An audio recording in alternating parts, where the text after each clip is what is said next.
નમસ્કાર દર્શક મિત્રો, આપ નિહાળી રહ્યા છો તાપી મિત્ર ન્યૂઝ ચેનલ। તો હવે નિહાળીએ સમાચાર વિગતવાર।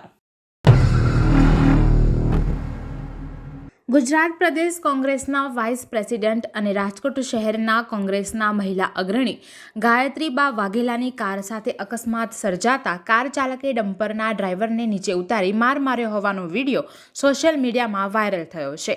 જે મામલે કોંગ્રેસના મહિલા અગ્રણીનો સંપર્ક કરવામાં આવતા તેમણે જણાવ્યું હતું કે નાણાવટી ચોક પાસે સિગ્નલ બંધ હોવાથી અમારી કાર ત્યાં ઊભી હતી, પરંતુ સિગ્નલ ખુલતાની સાથે જ નંબર પ્લેટ વગરના ડમ્પર ચાલકે કારને ટક્કર મારી હતી અને તેથી કારમાં નુકસાન પહોંચ્યું હતું, જેથી મારા ડ્રાઈવરે ડમ્પરના ચાલકને નીચે ઉતાર્યો હતો। જો કે તેની પાસે લાયસન્સ સહિતના કોઈ કાગળિયા ન હતા, જેથી જવા દીધો હતો।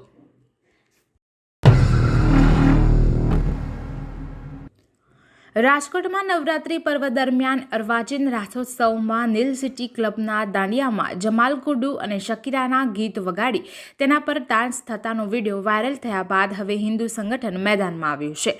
હિન્દુ જાગરણના રાજકોટના સંયોજક મંગેશ દેસાઈએ યુનિવર્સિટી પોલીસ મથકમાં અરજી કરી છે અને આ પ્રકારના અશ્લીલ ડાન્સથી હિન્દુઓની લાગણી દુભાઈ હોવાની રજૂઆત કરી છે।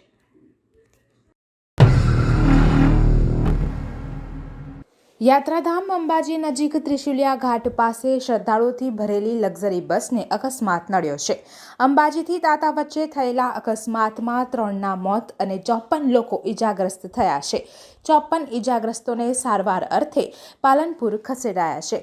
અકસ્માતની જાણ થતાં જ કલેક્ટર, એસપી, ડીવાયએસપી, પીઆઈ સહિતનો પોલીસ કાફલો ઘટના સ્થળે અને સિવિલ હોસ્પિટલ પહોંચ્યો હતો। આ અકસ્માત અંગે બસમાં સવાર એક મુસાફરે જણાવ્યું હતું કે અમે લોકોએ ના પાડી હતી છતાં ડ્રાઈવર રીલ બનાવતો હતો। ડ્રાઈવરે 4 બમ્પ કુદાવી દીધા હતા, બાદમાં બસ પલટી મારી ગઈ હતી। અકસ્માત બાદ ડ્રાઈવર ત્યાં હતો જ નહીં, તે ફરાર થઈ ગયો હતો।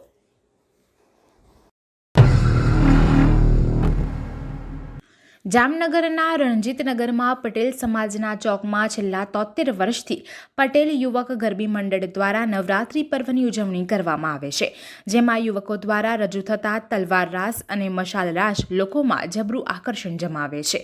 આગની જ્વાળાઓ વચ્ચે ખેલૈયાઓ રાસ ગરબાની રમઝટ બોલાવે છે। હાથમાં મશાલ અને અંગારા પર ખુલ્લા પગે રાસ રમી રહેલા આ યુવાનોની જગતજનની ભક્તિ જોઈ તમામ લોકો મંત્રમુગ્ધ થઈ જાય છે।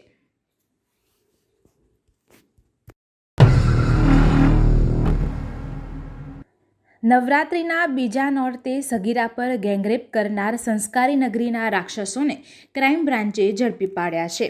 5 આરોપી પૈકી 3 ઉત્તર પ્રદેશના વિધર્મી હોવાનું સામે આવ્યું છે। ગરબા રમવા નીકળેલી 16 વર્ષની સગીરા તેના મિત્ર સાથે વડોદરાના ભાયલી બીલ રોડ વિસ્તારમાં બેઠી હતી, ત્યારે 3 નરાધમે તેના મિત્રને ગોંધી સગીરા પર સામૂહિક દુષ્કર્મ આચર્યું હતું, જ્યારે 2 આરોપી ભાગી ગયા હતા।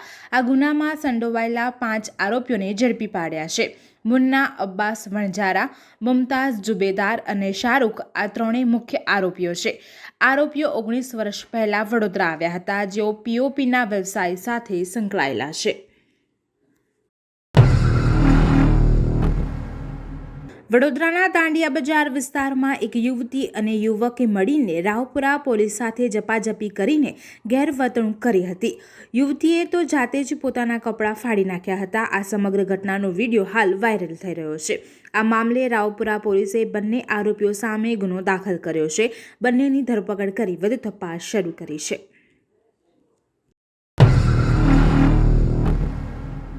ભરૂચ જિલ્લાના કારેલી ગામથી જંબુસર જતી એસટી બસના ચાલકે સ્ટીયરિંગ પરનો કાબુ ગુમાવતા બસ વરસાદી કાસમાં ખાબકતા અકસ્માત સર્જાયો હતો। બસમાં સવાર 15 મુસાફરો અને વિદ્યાર્થીઓને ઈજા પહોંચતા તાત્કાલિક સારવાર અર્થે ખસેડવામાં આવ્યા હતા। જોકે કોઈને પણ ગંભીર ઈજાઓ નહીં પહોંચી હોવાનું જાણવા મળ્યું છે।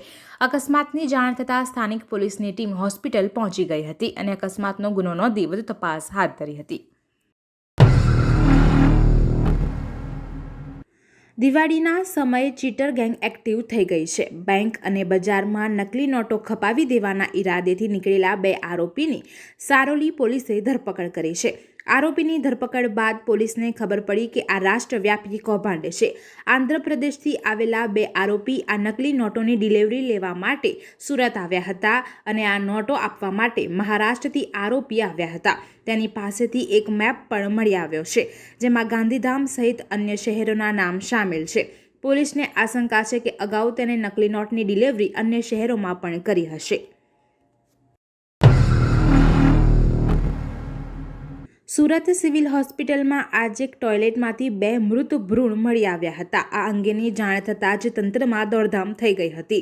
ત્યારબાદ તપાસ કરતા એક 27 વર્ષીય સગર્ભા મહિલા ટોયલેટમાં જતા મિસકેરેજ થઈ ગયું હતું, જેના પગલે આ ઘટના બની હતી. હાલ તો આ મહિલાને સુરત સિવિલ હોસ્પિટલમાં સારવાર આપવામાં આવી રહી છે.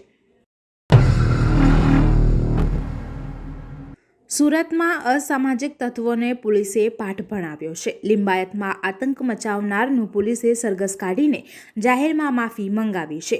થોડા દિવસ અગાઉ લિંબાયતમાં આ ઘટના બની હતી, જેમાં સલમાન લસ્સી ગેંગનો આતંક સામે આવ્યો છે. સમગ્ર ઘટનામાં કોઈ વ્યક્તિને મારવાના સીસીટીવી પણ સામે આવ્યા હતા, જેમાં પોલીસે ગુનો નોંધ્યો છે. દર્શક મિત્રો, આ હતા અત્યાર સુધીના સમાચાર. આવા જ મહત્વના સમાચાર નિહાળવા જોતા રહો તાપી મિત્ર ન્યૂઝ ચેનલ. અને હા, સબસ્ક્રાઇબ કરવાનું ભૂલશો નહીં.